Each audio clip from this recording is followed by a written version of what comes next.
বাঙালিদের ১২ মাসে ১৩ পার্বণ। প্রত্যেক মাসেই মা ষষ্ঠীর বিভিন্ন ব্রত পালন করা হয়। এজন্যই দীনেন্দ্র কুমার সরকার তার ১২ মাসে ১৩ পার্বণ ও ষষ্ঠীব্রত প্রবন্ধে বলেছেন, আমাদের এই ১২ মাসে ১৩ পার্বণ আসলে এই মা ষষ্ঠীরই পুজো। মা ষষ্ঠী আমাদের ভারতীয় উপমহাদেশের মাতৃতান্ত্রিক সভ্যতায় প্রজনন এবং সন্তানের মঙ্গল কামনার আধার। জামাই ষষ্ঠীকে আসলে বিশেষভাবে জামাইদের উদ্দেশ্য করে করা কোনো পুজো না, তা কিন্তু একেবারেই নয়। জামাই ষষ্ঠী আসলে সন্তানদের মঙ্গল কামনায় করা পুজো। জামাই যেহেতু সন্তান সমতুল্য, তাই তিনিও সেখানে স্থান পান। জ্যৈষ্ঠ মাসে করা এই ষষ্ঠী কিন্তু আদতে অরণ্য ষষ্ঠী। এই জ্যৈষ্ঠ মাসের অরণ্য ষষ্ঠী অর্থাৎ জামাই ষষ্ঠী ছাড়া আর বাকি যেসব ষষ্ঠী রয়েছে, যেমন ঝিঙে ষষ্ঠী, মূল ষষ্ঠী, সেই সব আড়ম্বরের সাথে পালন না করলেও এই ষষ্ঠী কিন্তু আমাদের সনাতন ধর্মাবলম্বী মা কাকিমাদের কাছে অত্যন্ত গুরুত্বপূর্ণ। ঠিক তেমনই আমাদের বাড়িতেও চলছিল জামাই ষষ্ঠীর পূজার। এখানে দেখতেই পাচ্ছ আমাদের নিয়ম অনুসারে ষষ্ঠীর পরে বৌমনি, মা, কাকি সবাই মিলে কঙ্কণ ভাসিয়ে নিল। তারপরে বৌমনি ঘরের ঠাকুরের পুজোর ব্যবস্থা করছিল। আর এই যে লেটুস আমি বসে আছি, ঘুম থেকে উঠতে আমার লেট হয়ে গেছিল।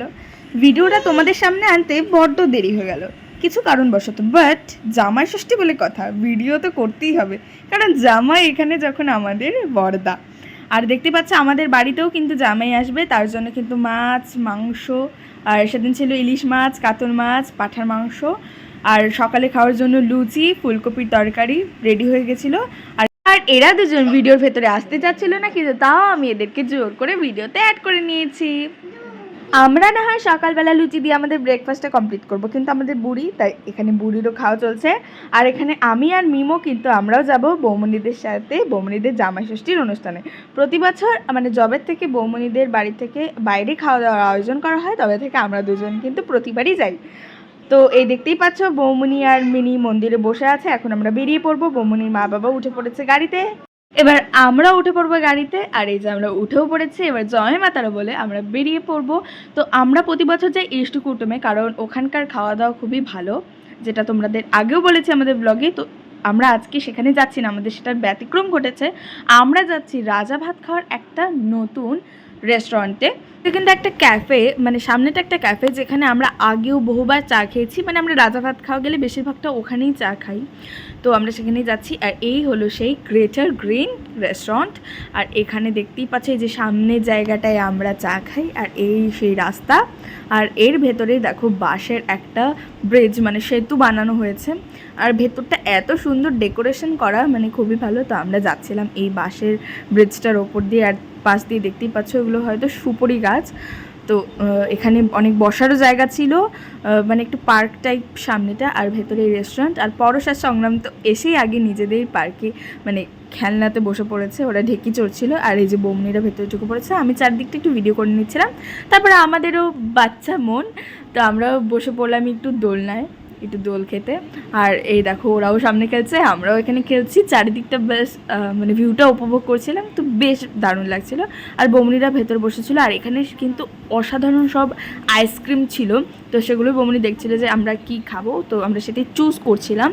আর এদিকে দেখতেই পাচ্ছে জামাই আর বৌমা কিন্তু বসে পড়েছে তাদের জামাই ষষ্ঠীর ভরিভোজ খেতে। আর সেদিন কিন্তু এখানে জামাই ষষ্ঠীর স্পেশাল একটা থালি চলছিল, যেখানে 15 রকমের আইটেম দিচ্ছিল ওদের বেঙ্গলি থালিতে, তাও মাত্র 240 টাকা। সেটা কিন্তু 14 তারিখ পর্যন্ত ভ্যালিডিটি ছিল, মানে আজকে কিন্তু সেটা ভ্যালিডিটি শেষ। বাট নর্মাল টাইমে কিন্তু তোমরা অবশ্যই এখানে গিয়ে একবার ভিজিট করতেই পারো। দুপুরের লাঞ্চটা তোমাদের সেদিন অসাধারণ হবে, সেটা আমরা কিন্তু যেহেতু গেছি সেহেতু কথা দিতেই পারি। আর আমার মনে হয় যারা আলিপুরদুয়ারের বাসিন্দা তারা হয়তো অলরেডি এখানে মানে একবার ভিজিট করেই নিয়েছে, আর না করলেও অবশ্যই করতে পারো। আর তোমরা যদি বাইরে থেকে এদিকে ঘুরতে আসো তাহলে অবশ্যই এখানে খেতে পারো। আর সেদিন কিন্তু আমাদের ভেজ থালির সাথে আমাদের মাটন, 2 রকমের চিকেন, মানে দেশি চিকেন আর এমনি ব্রয়লার চিকেন দুটোই নেওয়া হয়েছিল, সাথে ইলিশ মাছ নেওয়া হয়েছিল, তার সাথে চিংড়ি মাছ ওটাও আলাদা করে অর্ডার করা হয়েছিল। আর এই যে মাছ ভাজা, এটাও অর্ডার করা হয়েছিল আলাদা করে। পোনা মাছ ভাজা হতে পারে এটাকে, আমি ঠিক জানি না, কিন্তু আমি আর বাদ বাকির এক্সট্রা করে আমি দাম বলতে পারবো না, কিন্তু আমি এই দুটোর আইটেমের দাম বলতেই পারি, কারণ এটা যেহেতু আমি শুনেছিলাম যে চিংড়ি মাছ 3টে ছিল, নিয়েছিল 300 টাকা, আর ওই পোনা মাছ যেটা ভাজা ছিল সেটাও 300 টাকা ওই নিয়েছিল প্লেট। আর এদিকে দেখতে পাচ্ছ আমাদের বুড়ি একদম সানগ্লাস পরে একদম সেইভাবে ফটো তুলছে। তো আমিও তার পিপি হয়ে একটু ফটো শ্যুট না করে নিলে কি হয়, তো আমিও একটু ফটো তুলে নিলাম। আর দেখতেই পাচ্ছ আমরা খাওয়া দাওয়ার পর একটু রেস্ট করছিলাম, কারণ এত খাওয়া কি আমরা খেতে পারি, তো আমরা তুমি ঠেসে ঠেসে খেয়েছিলাম। তো খেয়ে দিয়ে আমরা এখানে বসেছিলাম আর পাচ্ছিলাম না। আর এই দিক দেখতেই পাচ্ছি বৌমনি খাচ্ছে আইসক্রিম, আমরা একটু পরে খাবো কারণ আমরা পাচ্ছিলাম না তখন। আর এদিকে বাচ্চাদের তো মানেই তো খেলা, তোরা খেলতে বসে পড়েছে। তো আমি আর বুড়িও একটু ভিডিও করে দিলাম। তারপরেই আমরা সেখান থেকে বাড়ির উদ্দেশ্যে রওনা দিয়ে দিলাম, কারণ তার পরের দিনই ছিল পরশের পরীক্ষা আর পরশের 5টা থেকে টিউশন ছিল। আর এই বাড়ি আসার সময় আমরা একটু ছিন্ন মাস্তা মায়ের এখানে দাঁড়িয়েছিলাম, এখানে পুজো হচ্ছিল, তাই তোমাদেরকে একটু দেখে নিলাম। আর আসার সময় দেখতেই পাচ্ছে আমাদের মিনিও কিন্তু দাদা ভাইয়ের কোলে বসে পড়েছে একদম ড্রাইভ করতে। ওই আমাদের ড্রাইভ করে মেনলি নিয়ে আসছিল। ছোটোবেলায় আমাদের পরশও এরকমভাবে ড্রাইভ করতো, আর বুড়ি কিন্তু ড্রাইভ করছিল আর সাথে কিন্তু প্রণামও করছিল। ও কিন্তু খুব ভক্তিমতী মেয়ে, দেখতেই পাচ্ছ। আমাদের তো খুব মজা লাগছিল বুড়িকে এভাবে ড্রাইভ করতে দেখে।